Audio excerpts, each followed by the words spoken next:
Hello everyone. In this video, I will show you how to recover your Google account effortlessly. First, open your browser and go to the Google sign-in page. Enter the email address you are trying to recover. When Google says the password is incorrect, click on Forgot Password. Google will now ask you to try entering the last password you remember. If you remember one, type it in. If not, choose Try Another Way.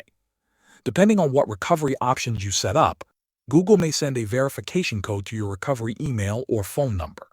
Check your device, find the code, and type it in on the screen. This step confirms that you are the account owner.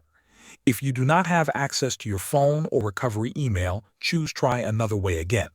Google may ask security questions or show an option to verify your identity using a backup code or by waiting for account review. If you are asked to confirm your phone number, type the full number linked to your account. Then check your text messages for the code. Once your identity is confirmed, Google will allow you to create a new password. Choose a strong password that you have not used before. After setting the new password, you will be logged in. You have now successfully recovered your Google account. Thanks for watching.